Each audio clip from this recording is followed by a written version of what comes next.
Bienvenue dans les petites histoires de Michel, un podcast dans lequel je raconte mon exploration de la cuisine japonaise.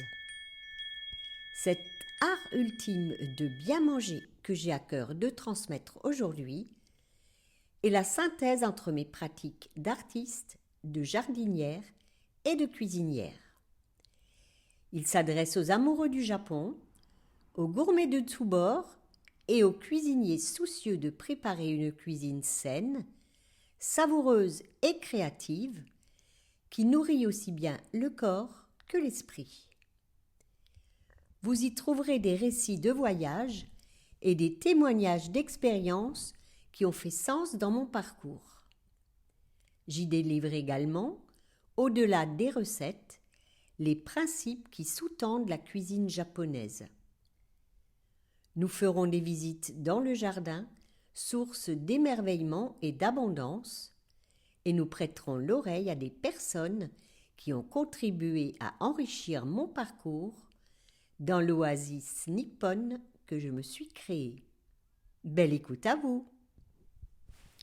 Au Japon, de nombreux plats sont proposés à des occasions particulières, souvent en lien avec l'ancien calendrier lunaire. C'est le cas de certaines douceurs japonaises, les mochi, un dessert millénaire qui a toujours eu une place particulière dans le cœur des Japonais. Cette pâtisserie traditionnelle, confectionnée à base de riz gluant et fourrée avec une pâte de haricots azuki sucrés, appelée anko. Lors du jour de l'an, la confection de mochi est une attraction à part entière.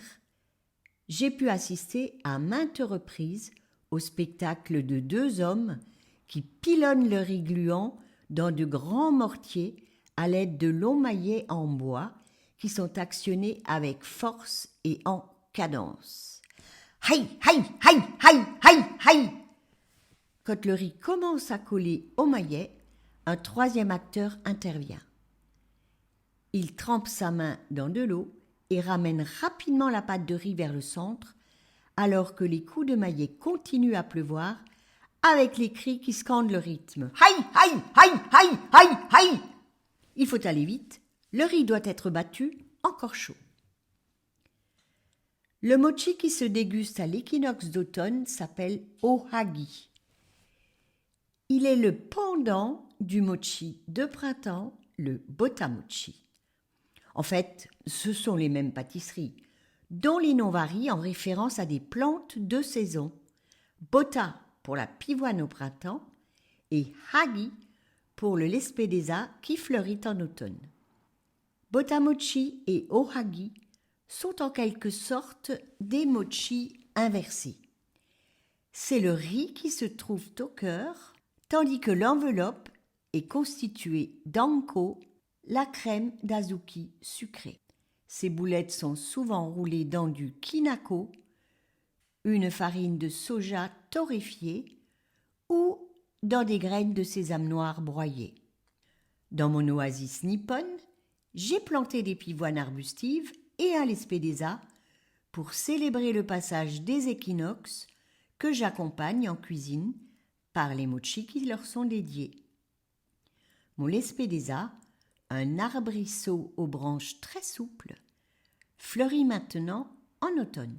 C'est le moment de confectionner les ohagi. Au niveau domestique, le pilonnage du riz est plutôt sportif. Je m'installe au sol à la japonaise, assise sur mes talons, avec une casserole chaude entre mes jambes et j'actionne le pilon en utilisant tout mon corps. Il faut pilonner avec le hara, m'a-t-on appris, et pas seulement avec la force des bras. J'ai bien essayé d'utiliser mon batteur électrique avec la pale la plus costaude, mais c'est une vraie galère.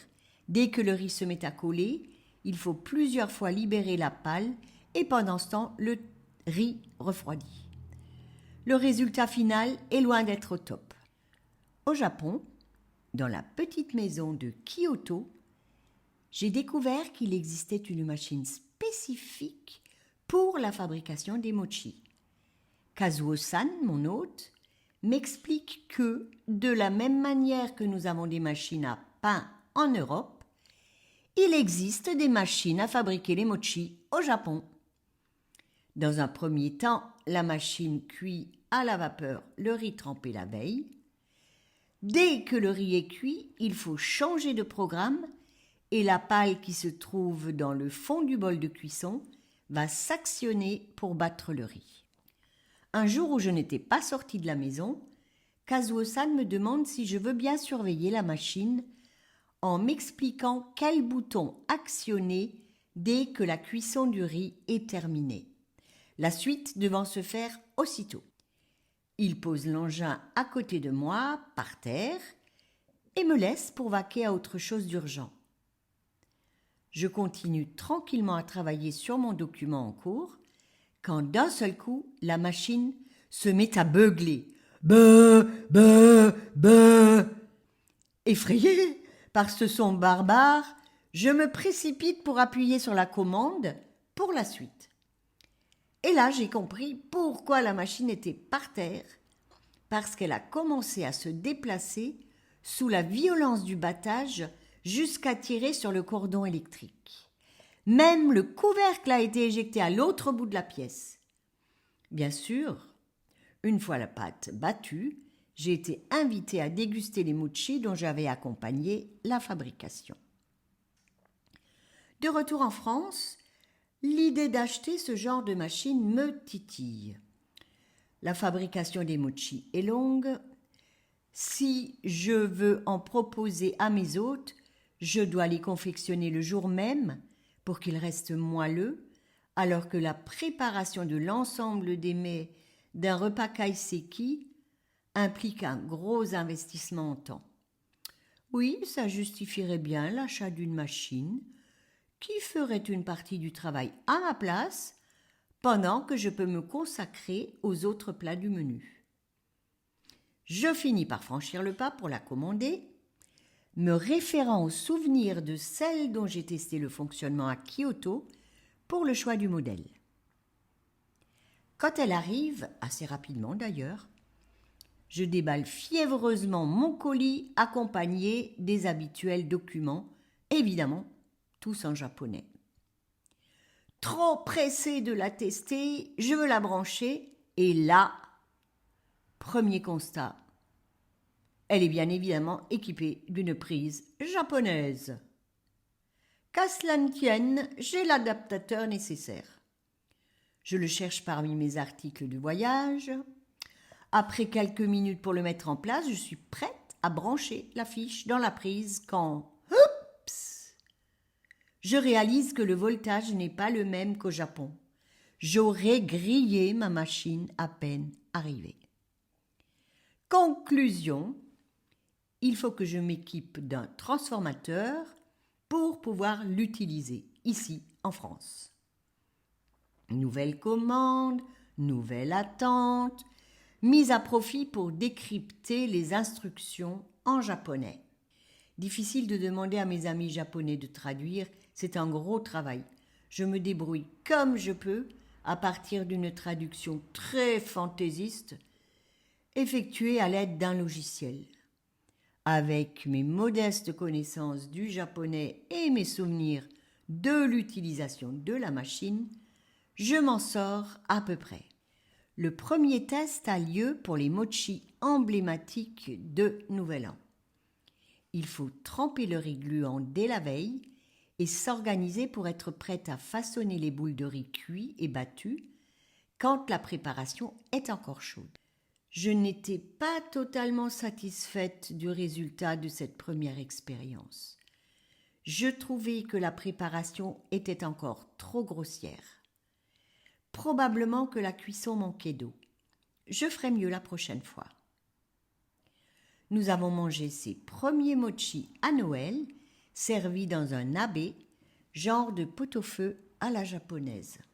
Mon amie japonaise Maori Murota, présente au réveillon, m'a dit qu'ils étaient bons. Les Japonais vous critiquent rarement. Moi, j'en avais déjà mangé de bien meilleurs. Je ne l'ai pas cru. L'extérieur était trop ramolli par le bouillon et l'intérieur pas assez moelleux. Quand arrive l'équinoxe de printemps, au moment où fleurissent les pivoines arbustives, c'est le moment de ressortir la machine pour la préparation du menu kaiseki du soir avec ma sœur Anne-Marie.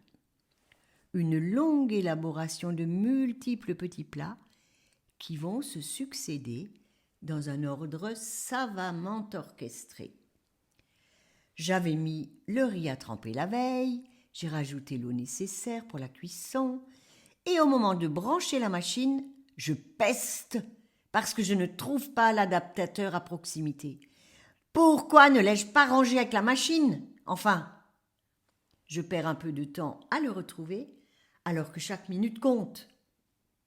Une fois qu'il est mis en place et branché sur le transformateur, j'appuie sur le bouton cuisson pour la mise en route de l'engin posé par terre dans l'arrière-cuisine et je retourne à ma planche à découper. Une dizaine de minutes plus tard, je vais jeter un coup d'œil pour voir si tout se passe bien. Mais il ne se passait rien. Rien de rien. La machine était froide et l'appareil éteint. Petit coup de stress. J'avais beau appuyer sur les boutons, rien. J'essaye de comprendre où se loge le problème. Après un certain temps de latence, le déclic. J'avais introduit la prise dans une sortie 220 volts. J'ai grillé mon moteur. Tout ça parce que j'ai utilisé l'adaptateur dont je n'avais nul besoin avec le transformateur. Sans l'adaptateur, j'aurais tout naturellement branché l'appareil dans la prise de sortie japonaise à 110 volts. Et c'est bien parce que je n'avais pas besoin de l'adaptateur avec le transformateur qui n'était pas rangé à proximité. J'informe ma sœur Anne-Marie. J'ai grillé la machine. Consternée, elle me demande « Elle était chère ?» Et je réponds juste « Oui ». Et nous retournons en cuisine sans plus de commentaires. Aussitôt, je repasse à l'action, cuire le riz sur le feu, le battre à la main. Pour le pilonner, j'ai réchauffé plusieurs fois ma préparation et il a fallu nous atteler à deux pour façonner les boules dans la foulée. Autant dire que notre organisation bien huilée pour travailler sereinement a été sérieusement bousculée. Moralité de l'histoire, il n'y aura plus de mochi associés à un repas kaiseki. Leur préparation avec ou sans machine est incompatible avec celle d'un menu en 9 services. Je persiste pourtant dans l'idée de proposer des mochi au moment des équinoxes. Cette coutume propre au Japon met l'accent sur le rapport des Japonais avec la nature et les saisons. C'est un élément fort dans la compréhension de cette cuisine. C'est en tout cas dans cet esprit que je souhaite travailler en lien avec mon jardin. Alors, les mochi vont trouver une nouvelle place, leur vraie place en fait. Je vais les associer à des ateliers que je proposerai de temps en temps pour déguster de bons thés japonais avec les techniques pour les mettre en valeur. La douceur des mochi balance en effet à merveille l'amertume de certains thés verts. Les ateliers du printemps feront la part belle au botamochi autour de la contemplation des fleurs de pivoine. En automne, nous irons rendre visite au Lespedeza, tout au fond du jardin, pour célébrer l'équinoxe autour des ohagi. Le thé, cette boisson millénaire, préparée avec le soin qu'elle mérite, ouvre une brèche dans l'espace-temps que nous allons savourer dans cet ailleurs qui caractérise le jardin de l'escalier. Un nouvel épisode des Petites Histoires de Michel vous attend tous les mardis. Pensez à vous abonner à ma newsletter pour continuer de voyager au Japon avec moi.